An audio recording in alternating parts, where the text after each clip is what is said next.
Bonjour à tous, ravi de vous retrouver sur la chaîne. Aujourd'hui on va faire une préparation à base d'asperges. Il faut en profiter, c'est encore la saison des asperges. On va utiliser des asperges blanches, des vertes. On va les utiliser cuites, crues, croquantes, en purée, froides, chaudes. Enfin on va faire un mélange de tout ça, ce qui est très agréable à déguster. On va réveiller tout ça avec un petit peu de jus de citron et puis de l'huile d'olive bien sûr. Je vais couper le talon des asperges assez largement parce que c'est du bois, c'est un petit peu dur, des asperges vertes.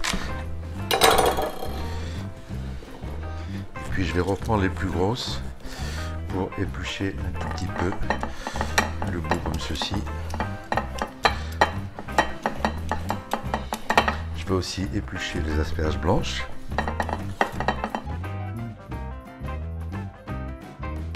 Et ensuite je vais les laver. Je vais tailler les pointes des asperges environ 4 cm et puis les mettre à cuire. Et ensuite je cuirai les asperges, le reste des asperges vertes, puis je cuirai les asperges blanches. Je vais blanchir mes pointes d'asperges vertes dans une eau bouillante salée dans laquelle j'ai ajouté une petite pointe de bicarbonate de soude alimentaire de façon à ce qu'elle reste bien verte. Alors ça dure 2-3 minutes maximum, on veut le garder très croquante. Elles sont restées environ 2 minutes, j'en ai testé une, elles sont bien. Il n'y a pas réellement de temps de cuisson. Je les débarrasse dans un récipient d'eau glacée pour bien stopper la cuisson tout de suite. On les veut croquantes, donc le plus simple, c'est simplement d'en goûter une, d'en tester une pour voir. Dans cette même eau de cuisson, j'ai mis le reste des asperges que je vais cuire plus longuement puisque je vais faire une purée d'asperges. Les asperges sont cuites, bien cuites même. C'est fait exprès pour qu'on puisse les mettre en purée. On va maintenant les débarrasser dans l'eau glacée. C'est pas une obligation, là si on n'en a pas, c'est pas grave, on les passe un petit coup sous l'eau froide pour stopper la cuisson. Là l'avantage c'est qu'elles vont rester plus vertes. J'ai débarrassé les pointes rapidement, on ne les laisse pas tremper pendant de longues minutes dans l'eau. Dès qu'elles sont froides, dès que la cuisson est stoppée, on les débarrasse. Dans cette même eau, je vais mettre à cuire les asperges blanches. J'en ai gardé 3 jolies que je vais détailler en fines lamelles pour mettre tout à l'heure sur notre plat. Les asperges blanches, je vais les cuire à peu près 7-8 minutes. Je vais les garder croquantes. Ça fait 8 minutes que mes asperges cuisent. Elles sont cuites, hein. J'ai fait un petit test pour voir. Elles s'écrasent sous la pression des doigts. On les débarrasse dans l'eau glacée aussi. C'est pas une obligation. Et puisque je l'ai, j'en profite pour les refroidir, stopper la cuisson. J'ai débarrassé toutes les asperges sur un papier absorbant. On va les sécher encore un petit peu dessus. C'est pas la peine d'avoir trop d'eau. Et on va réaliser la purée d'asperges. J'ai détaillé les asperges vertes en petits morceaux, en petits tronçons, mis dans un récipient, c'est une mesure, c'est bien pratique. J'ajoute un petit peu de crème.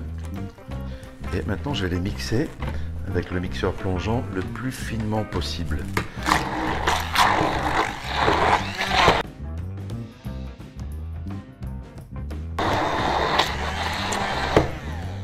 Je peux rajouter un petit peu de crème puisque j'ai pas assez d'appareil. Il faut que j'ai un demi-litre d'appareil fini.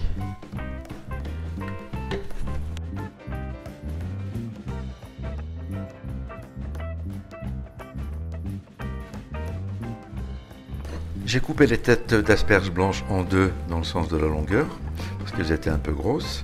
Et puis j'ai coupé les queues des asperges blanches en petits morceaux. On va les mettre à cuire avec la royale d'asperges vertes. J'ai à peu près un demi-litre de purée d'asperges crémées, un demi-litre. J'ai donc préparé 2 œufs et 2 jaunes. Maintenant je vais mélanger.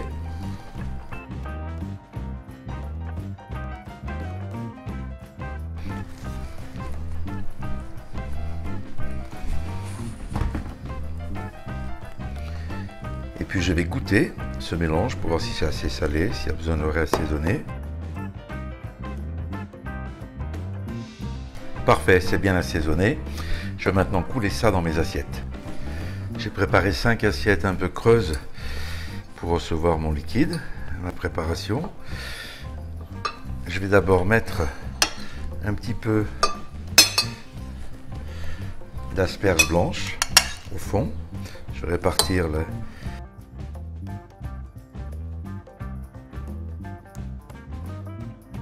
Puis je vais ajouter mon appareil dessus. J'ai une petite louche. On doit pouvoir mettre à peu près 2 louches minimum.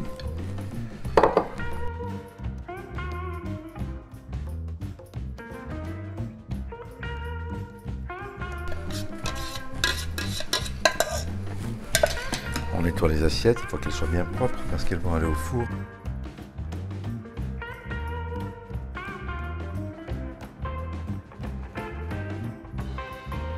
J'ai préparé une petite vinaigrette au citron, jus de citron, sel, poivre, des zestes de citron et puis un peu d'huile d'olive. Et je vais assaisonner les pointes d'asperges avec cette vinaigrette. Je les assaisonne un peu à l'avance de façon à ce qu'elles marinent un petit peu dedans, elles prennent le parfum. Et puis, je vais faire quelques beaux copeaux avec les asperges blanches, avec un couteau économe. On prend les asperges et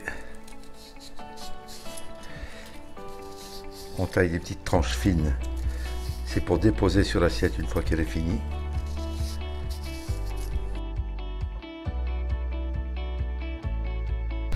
Lorsque j'ai fini de détailler mes copeaux, je prends soin de déposer dessus un petit sopalin très humide, de façon à ce que les tranches d'asperges, les fines lamelles d'asperges ne sèchent pas, et je les garde au frigo, elles resteront plus croquantes tout à l'heure. Les royales d'asperges sont cuites. Difficile de donner un temps de cuisson, ça dépend de la quantité de liquide, enfin d'appareil qu'il y a dans l'assiette et de l'épaisseur. Donc ce que vous faites, c'est que vous les contrôlez, il faut qu'à la sortie, elles ne soient plus tremblantes, elles soient coagulées. Il nous reste à déposer les petites asperges blanches et vertes dessus. On les remue, on les assaisonne bien. On va les piquer comme ceci.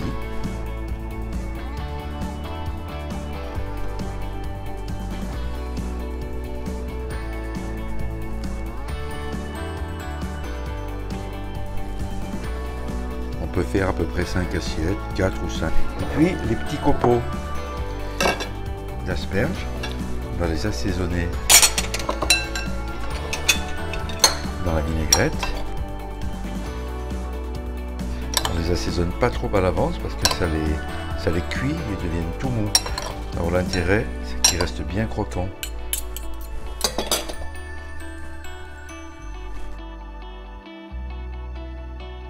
On peut terminer avec quelques feuilles de cresson. Bien vertes, c'est joli.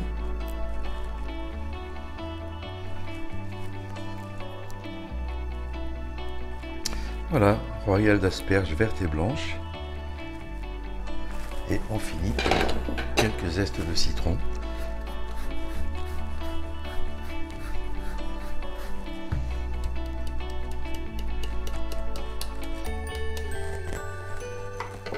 Un régal.